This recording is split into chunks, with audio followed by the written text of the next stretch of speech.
Rabbis believe that before their Messiah comes, the Statue of Liberty in New York will be destroyed. Israel 365 News reports. Last month, a low-ranking French politician demanded the return of the Statue of Liberty from the United States, the iconic symbol of freedom that was donated to the United States and installed there in 1886. The statue, which dominates Ellis Island in New York Harbor at a height of more than 92 meters, symbolizes freedom for all immigrants and Americans. But a mysterious Jewish prophecy dating back nearly 1,500 years may suggest that the destruction or removal of this iconic statue will herald the arrival of the Mashiach.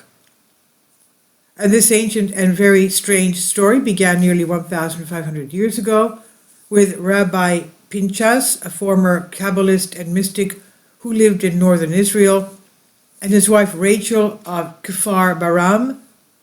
After many years of infertility, the couple were blessed with a son, whom they named Nakam Hatufa, and this occurred in the year 4632 according to the Jewish calendar, hence 872 AD.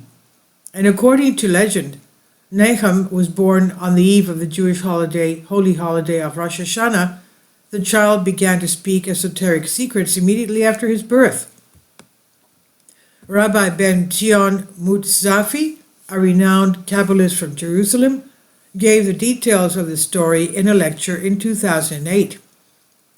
Quote, "Above the roof of the sky is a heaven in Assyria, the spiritual world, Asiya, the spiritual world, and an angel rules over it." End quote. The child had said, "It has many windows and openings. In each opening there is an angel who punishes the sinners of this world and accepts the prayers of the righteous." People were shocked to hear the description of what was happening in heaven on the eve of the holy day. "Above this, higher up, there is a second heaven," the boy continued, describing this heaven as, "and the angels." Nakam went on to describe the third, fourth, and fifth heavens. The most amazing miracles took place in the seventh heaven.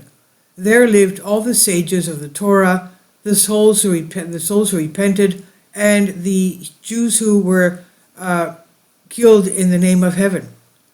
After he had finished describing the seventh heaven, he began to describe the throne of glory and the Merkava, the chariot of God, described by the prophet Ezekiel and all the angels. His father, shocked that forbidden secrets had been spoken aloud, rebuked him. The child was silent and did not utter a word until his 12th birthday. When he was 12 years old, Rachel, the child's mother, pleaded with her husband, who prayed that the boy would begin to speak again. Again, the child began to reveal inner unspoken secrets, recounted 5 prophecies about the days that would precede the coming of the Messiah. As soon as he finished recounting the prophecies, the child fainted and died before the eyes of his parents. And this is why he was given the nickname Nakam Hatufa, or the Snatched One, because he was snatched from this world while he was still very young. The child's words were recorded in the Aramaic language in Nevuat Hayeled, the child's prophecy, quote unquote. The language in which the prophecies were written was very obscure, and information was conveyed through innuendo and riddles.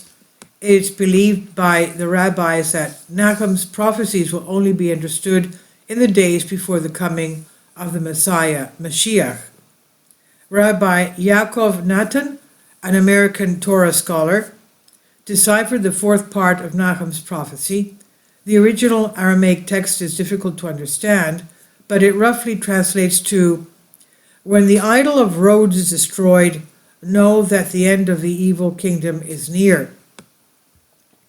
The Colossus of Rhodes was a statue of the Greek sun god, erected on the Greek island of Rhodes, in the Aegean Sea of Greece, by Charis of Lindos, a student of Lysippus, in 280 BC. Standing over 33 meters tall, it was one of the 7 wonders of the ancient world. It was built as an expression of gratitude to their patron god, quote unquote, in memory of the successful defense of the city of Rhodes from attacks of Demetrius I Macedon, who had unsuccessfully besieged it for a year with a large army and fleet. The Colossus of Rhodes stood for 54 years until an earthquake destroyed it. Its ruins remained one of the wonders of the ancient world and are even described in the Talmud. Its resemblance to the modern-day Statue of Liberty built by France in 1876 is striking. For example, French sculptor Frédéric Auguste Bartholdi claimed that it was the Colossus of Rhodes that inspired him to create the Statue of Liberty. In 1903, a plaque was added with words from The New Colossus in an 1883 poem by Emma Lazarus. Her family was of Sephardic descent. This statue was originally offered to Egypt to celebrate the opening of the Suez Canal. It was designed as an Egyptian woman fellaha, or peasant, dressed in a tunic and wrapped in a veil, holding a torch in her raised hand. The hand of glory equals the hand of glory, Lucifer, the light bringer. The original plan was to place this statue in the entrance of the Port Said harbor, where it would serve as a lighthouse to guide ships. However, the Egyptian ruler of that region and the designer of the Suez Canal rejected this plan, and so it was proposed and chosen to be placed in the entrance to the New York harbor in the USA. Rabbi Nathan proposed the hypothesis that the child Nakam, in his vision of the Colossus of Rhodes, which was destroyed 700 years before his birth in northern Israel, means the Statue of Liberty, which is the replacement of the original Colossus of Rhodes. Often a certain vision is presented to the prophet, but he does not understand what it is that he sees, wrote Rabbi Nathan.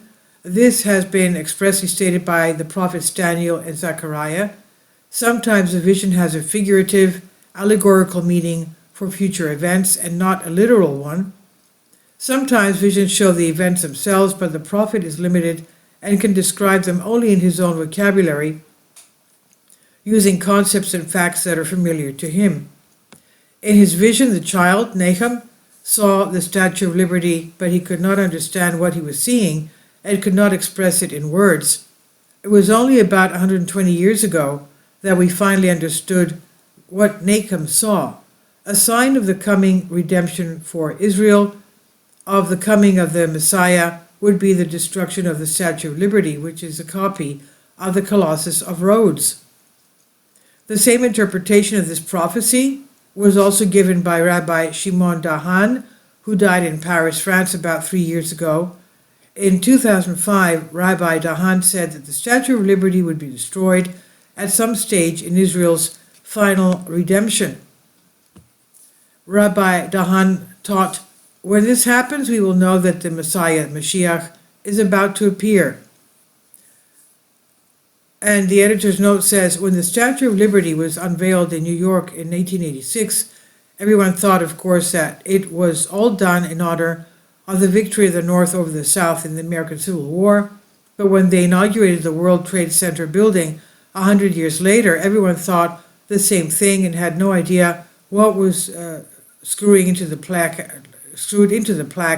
at the foundation of the statue. In other words, when the leaders of globalization had built something monumental, they do not do it by chance, but we should always suspect that it's something that was put on the stage at the right moment in the second or last act of the theatrical performance. It will be fired when the right moment comes in the second act. Another reason for concern is the cyclical nature of history, and what some have said they have nothing to do with it. It's just that all events in the world, so history teaches us, tend to repeat themselves within the framework of a specific plot. The setting changes, the decorations change, but the essence does not change, it remains the same. Therefore, this child could have seen in his vision the collapse of the statue of the Colossus of Rhodes, and the collapse of the Statue of Liberty in New York, and the collapse of some other huge monuments that would be built after 1,000 years, whether this is connected with the nature of the time itself, or all this happens within the framework of the plot of historical events of the world, of the game that is played out on planet Earth, is something we do not know. Also, let's not forget the famous shot from I, Pet Goat 2, the six-pointed star, probably there not by chance but for a reason. We have the Statue of Liberty on a star petal. And as we can see in the frame, there is also some kind of a spiral from the Elon Musk rockets. So if the child's vision was true, then it's very likely that we will see the Statue of Liberty collapse very soon. So let's follow the developments of these events. Please leave your comments, and thank you for your support. Please support my Patreon account. The daily posts are 5 videos daily, and they are totally different from what I have on my YouTube channel. Thank you so much for your support, and that you find all my content so interesting. You'll find the Patreon account details in the description box below.